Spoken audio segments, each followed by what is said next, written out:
This channel does not promote any violent, harmful, or illegal activities. All content provided by this channel is meant for an educational purpose only. এখানকার একটা বড় অংশের মানুষ বলুন বা মানুষের প্রতিনিধিত্ব করা মিডিয়া বলুন, সে ইলেকট্রনিক্স প্রিন্ট মিডিয়া হতে পারে, ইউটিউবার পোর্টাল হতে পারে, তারা তাৎক্ষণিক ইস্যুর উপরে বেশি আলোচনা করে, খবর দেখায়। এর ফলে পশ্চিমবঙ্গের যে মূল সমস্যাগুলি, এই সমস্যাগুলি অনেক সময় আড়াল হয়ে যায়। আর এখানকার রাজ্যের শাসক গোষ্ঠী তারাও এই বিষয়টা চান মূল বিষয়গুলো থেকে দৃষ্টি ঘুরিয়ে দিতে। আমরা মূল বিষয়গুলোর উপরে লাগাতার আমাদের যে প্রচার কর্মসূচি, জনগণকে ঐক্যবদ্ধ করা,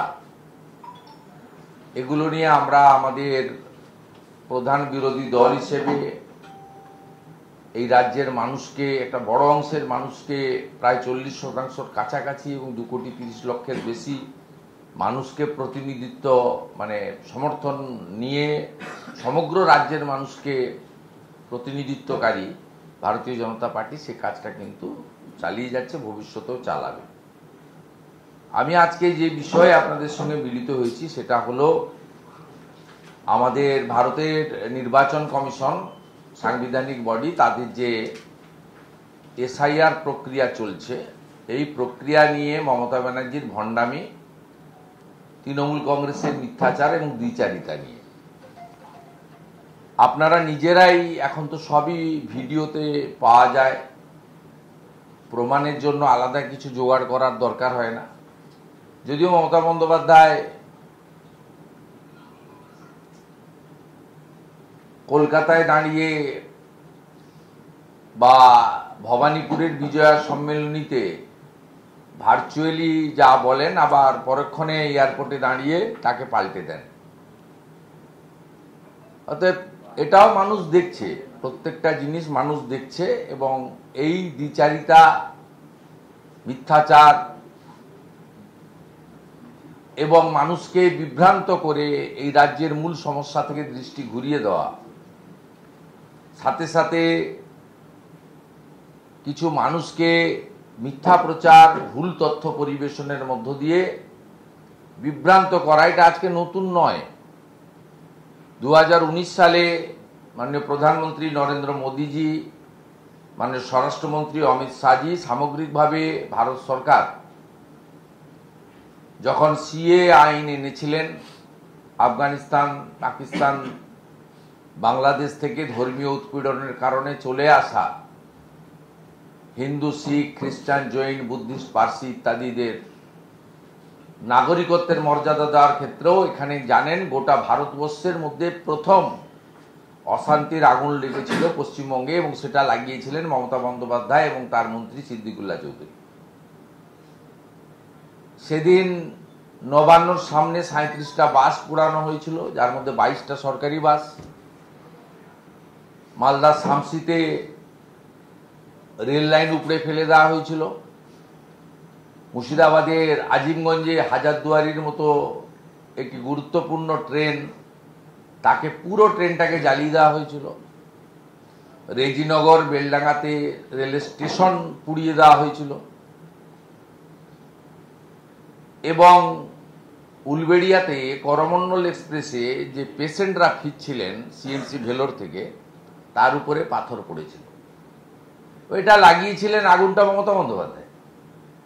পরে 21-এর নির্বাচনেও তিনি সিএ কে এনআরসি বলে, যেহেতু আইন হয়েছিল, কার্যকর হয়নি, তার কিছুটা সুযোগ নিয়ে মমতা বন্দ্যোপাধ্যায় ও তার যে ইকোসিস্টেম, তার যে নেতারা রয়েছেন, যারা প্রকৃতপক্ষে না হিন্দুর উপকার করেছেন না মুসলমানের উপকার করেছেন, না শিক্ষিত হিন্দুদের চাকরি দিয়েছেন না শিক্ষিত মুসলমান ছেলেদের চাকরি দিয়েছেন, না স্বাস্থ্য ব্যবস্থার বেনিফিট সর্বস্তরের মানুষকে পৌঁছে দিয়েছেন, অথবা পরিযায়ী শ্রমিকদের যে একটা বড় অংশ, যাদের মধ্যে মুসলিমরাও একটা বড় সংখ্যায় আছে, তাদের জন্য কর্মসংস্থানের ব্যবস্থা করে তাদেরকে নিজের বাড়িতে ফিরিয়ে দিতে পেরেছেন, কোনোটাই করেননি।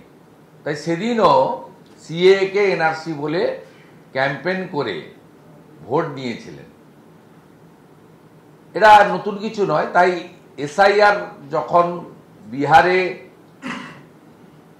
ঘোষণা হয়, বিহার তো নয়, ওই নোটিফিকেশনে আপনারা দেখবেন তাতে পরিষ্কার ভারতবর্ষে এসআইআর চালু হয়েছিল ওই দিন থেকে। তা তারপরে 21শে জুলাই সভা থেকে কিভাবে হাত টাত ছুঁড়ে কিভাবে ওই মানে অখাদ্য মানে হিন্দি ভাষার উচ্চারণ তো আপনারা জানেন, ঠিক আছে, উনি কারো কারো দক্ষতা কম থাকতে পারে, উনি নিজেও বলেন যে আমি হিন্দি কম বলি, কম বুঝি, ইংরেজি ভুলভাল হতে পারে, আমি বাংলা মিডিয়াম থেকে পড়েছি, ঠিক আছে। সেই সীমাবদ্ধতার মধ্যেও তিনি মূল বিষয়টা হচ্ছে তিনি বলেছিলেন যে এসআইআর করতে দেব না, বাঙ্গাল মে নেই হোগা। সাথে সাথে ওনার যে কোম্পানি পরিবারবাদী পার্টি, তার ম্যানেজিং ডাইরেক্টর সেকেন্ড ম্যান, তিনিও বলেছিলেন যে পশ্চিমবঙ্গে এগুলো হবে না, আমরা বুঝিয়ে দেব, ইলেকশন কমিশন ঘিরে ফেলবো লাখ লাখ লোক নিয়ে। এবং উনি 27শে ফেব্রুয়ারি থেকে নেতাজি ইন্ডোর স্টেডিয়াম থেকে রীতিমতো লাগাতার সরকারি আধিকারিকদেরকে এবং নির্বাচনের কাজে যুক্ত কর্মচারী তাদেরকে ধমক চমক দিয়ে আসছেন। প্রথম তিনি ধমক দিলেন যে আধিকারিকরা এখন কি ইলেকশন কমিশন, এমসিসি যখন চালু হবে তখন ইলেকশন কমিশন, 2 মাসের আগে আমি, 2 মাসের পরেও আমি, এগুলো করবেন না আপনারা। সরাসরি হুমকি এসডিও বিডিও যারা ইআরও, এইআরও, ডিইও। তারপরে আরো এক ধাপ এগিয়ে গিয়ে বোলপুরের প্রশাসনিক সভা থেকে বললেন যে আমাকে না জানিয়ে কেন 1000 বিএলও গিয়ে দিল্লিতে ট্রেনিং নিয়ে এসছেন। ডিএমদেরকে মনোজ পন্ত মহোদয় নন অফিসিয়ালি বললেন এদেরকে চেঞ্জ করে দিতে হবে। কিছু কিছু জায়গায় চেঞ্জ করেনি তা নয়, চেঞ্জ করেছে, এবং আমাদের নজরদারি থাকার ফলে সবাইকে চেঞ্জ করতে পারেনি। আমরা নজরদারি রেখেছিলাম প্রত্যেকটা দিন 24x7। উনার অপকর্ম, উনার ষড়যন্ত্রকে আমাদের ঠেকানোর জন্য যা যা করার আমরা করেছিলাম। কিন্তু লাগাতার এসআইআর কে এনআরসি বলা, এসআইআর করতে না দেব এই প্রচার হুমকি দেওয়া, এবং বিএলও থেকে শুরু করে ইলেকশন কমিশনের সর্বোচ্চ আধিকারিক পর্যন্ত ব্যাপকভাবে উনি আক্রমণ চালিয়ে গেছেন। মূল উদ্দেশ্য ছিল যাতে ওনাকে ভয় পেয়ে ইলেকশন কমিশন পশ্চিমবঙ্গে এই নির্বাচনের আগে ত্রুটিমুক্ত ভোটার তালিকা না করেন এবং নিবিড় ভোটার তালিকা সংশোধন থেকে বিরত থাকেন। এটাই ছিল ওনার মেন মোটো। উনি ধমকে চমকে অনেককে শুইয়ে দেন, এটাও চেয়েছিলেন। এমনকি যখন দেখলেন না এসআইআর আটকানো যাবে না, তখন সরাসরি বর্তমান সিএস পদমর্যাদার আইএস মনোজ আগরওয়ালকে আক্রমণ করলেন, এবং আমরা চ্যালেঞ্জ করলাম 72 ঘন্টার মধ্যে প্রমাণ দিন যদি দুর্নীতি থাকে। সেটা তিনি দিতে পারেননি। যখন দেখলেন মনোজ আগরওয়াল এবং সিওকে বাগে আনা যাচ্ছে না, দুর্নীতির তথ্য শুধুমাত্র আকাশে ভাসিয়ে দেওয়া গেছে, ডকুমেন্ট দেওয়া যায়নি, তখন তিনি বা ওনার ভাইপো জ্ঞানেশ কুমারজি সিইসি তাকে বাপ তুলে আক্রমণ করলেন। এবং সাথে সাথে তো অমিত শাহজি স্বরাষ্ট্রমন্ত্রীকে বলেইছেনই, ঠিক আছে, উনি পলিটিক্যাল লোক, প্রথম থেকে ওনাদের টার্গেটে নরেন্দ্র মোদীজি, অমিত শাহজি আছেন, নাড্ডাজি আছেন, আমরা জানি। কিন্তু জ্ঞানেশ কুমারজিরও বাপ তুলে তিনি বললেন। বলার পরে ফাইনালি কি হলো? ফাইনালি ইলেকশন কমিশন যে অল পার্টি মিটিং ডাকলো, প্রথমত ইলেকশন কমিশন দিল্লিতে প্রেস কনফারেন্স করে ঘোষণা করলো যে আমরা এসআইআর শুরু করছি 12টি রাজ্যে, যার মধ্যে পশ্চিমবঙ্গ আছে, ইনক্লুডিং কেন্দ্রশাসিত অঞ্চল। আমরা এসআইআর শুরু করছি। ইলেকশন কমিশন অফিসিয়াল ডিক্লেয়ার করলো।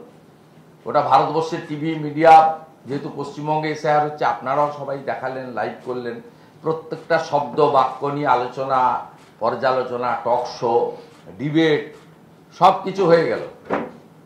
হয়ে যাওয়ার পরে যারা বলেছিল স্যার করতে দেব না, ইলেকশন কমিশন অচল করে দেব, তারা দেখলো বিপদে পড়লো। তারা দেখলো যে সাংবিধানিক বডি, ওরা জানে, সবই জানে, গিলে ফেলেছে এসআইআর। কিন্তু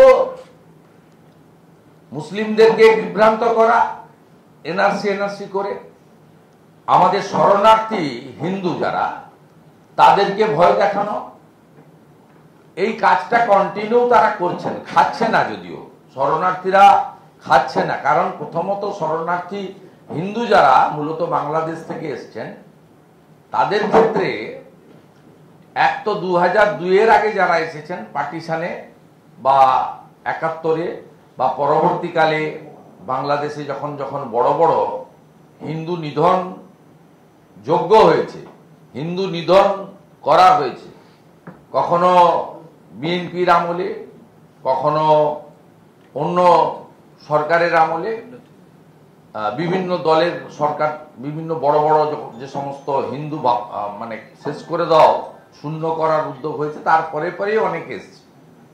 তাই 2002-এর আগে যারা এসেছেন, 1987 পর্যন্ত বাই বার্থ যারা এখানে আছেন, তাদের কোনো সমস্যা নেই। ভারত সরকারের সিএ এর মাধ্যমে ভারত সরকার 2014-র 31শে ডিসেম্বর পর্যন্ত খুব ক্লিয়ার তাদের সহনাগরিকের মর্যাদা দেওয়ার কথা আইন করে পাশ করেছেন। তারা সহনাগরিক, আর নাগরিক হলে সিটিজেনশিপ অ্যামেন্ডমেন্ট অ্যাক্টে ভোটার তালিকার নাম অটোমেটিক কোর্সে উঠবে, এটা নিয়ে কোনো সমস্যা নেই।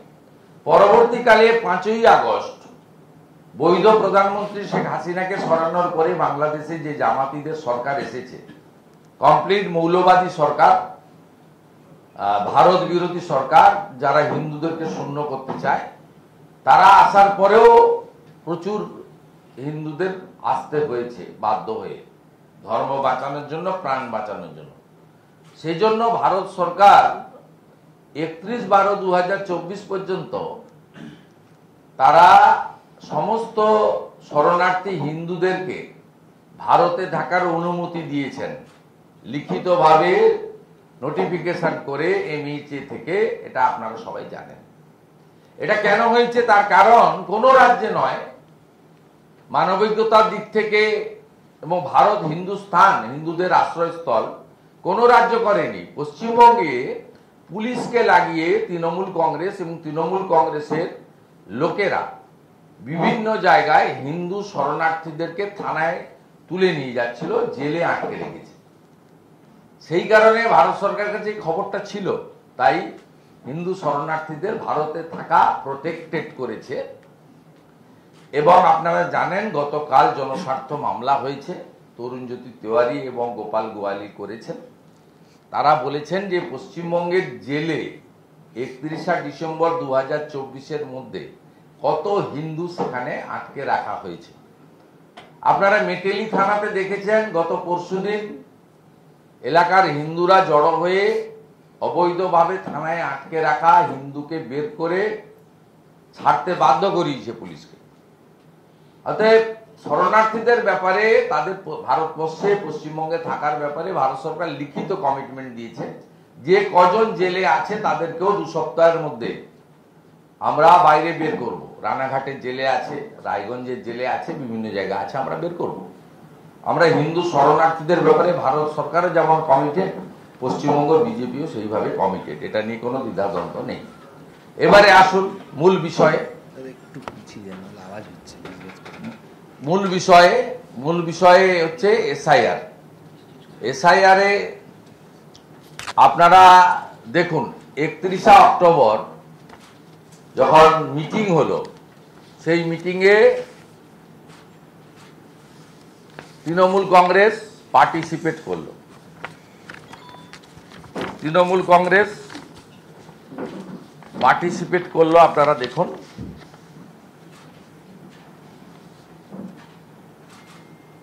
তৃণমূল কংগ্রেস পার্টিসিপেট করলো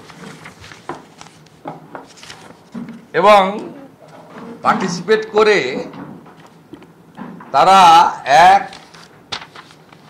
2 দেখুন, possibility of voter duplication, leak of BLO 1, BLO 2 list দেখুন, এবং তারা ওখানে কমিট করে এলো 5 confusion regarding Aadhaar status, 6 definition of relative definition. ও তো পিতামাতা পরিষ্কার বলা আছে। এরা বাংলাদেশি অবৈধ মুসলিম অনুপ্রবেশকারীদেরকে কাকা জ্যাঠা চাচা চাচি এইসব করে, ফুপু বুবা এইসব করে ঢোকাতে চাইছে, কিন্তু স্কোপ নেই। আমাদের যে রুলস রয়েছে সেই রুলসের 9 পড়ে নিলেই খুব পরিষ্কার, পিতা মাতার বাইরে রিলেটিভ হবে না। আপনাদের যে ছক আছে, ছক এবারে বানচাল। দেখুন, online submission of enumeration form, Trinamool Congress specific, সম্ভবত আইপ্যাড লিখে টিকে দিয়েছে এগুলো, পণ্ডিত তো ওরা।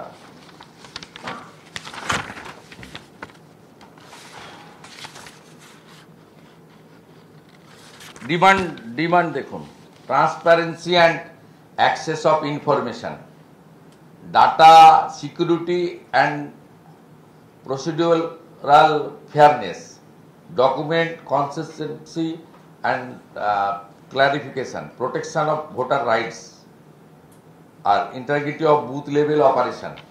দেখুন, they accepted SIR। Trinamool Congress যারা বাইরে SIR কে NRC বলে মুসলিমদেরকে তাঁতাচ্ছে, যারা শরণার্থী হিন্দুদেরকে ভুল বুঝাচ্ছে যে CA অ্যাপ্লাই করবেন না, সব বন্ধ হয়ে যাবে, ক্লোজ হয়ে যাবে, সব মিথ্যাচার, তারাই কিন্তু SIR কে অ্যাকসেপ্ট করেছে। এবং সই দেখুন, ডেট 31 তারিখ। এবারে আপনারা দেখেছেন মমতা বন্দ্যোপাধ্যায়ের বাড়িতে গৌতম বাবু BLO, তিনি গেছিলেন, তিনি BLO গেছিলেন। BLO কে ওখানে তো ব্যাপক পুলিশের ব্যাপারটা থাকে, শুধু ওখানে নয়, ওই পাড়ার সবাইকে আলাদা কার্ড দেওয়া আছে। ওই এলাকার মানুষজন ওই আপনার প্রায় কার্যত বন্দি দশা, বন্দি জীবনযাপন পালন করেন। ওখানকার কারোর বাড়িতে মাইক বাজানো যাবে না, পুজো অনুষ্ঠানেও লোকজন যাবে না, ওখানকার ওই এলাকার লোককে আলাদা কার্ড দেওয়া আছে। হ্যাঁ, মুখ্যমন্ত্রীর নিরাপত্তা দরকার, যে কোনো মুখ্যমন্ত্রীর বাসভবনে চলে যান। কোনো মুখ্যমন্ত্রী তার কোনো বাড়ি বা আত্মীয়র বাড়িতে থেকে এলাকার মানুষকে বিব্রত করেন না, যাক সেটা অন্য পাঠ।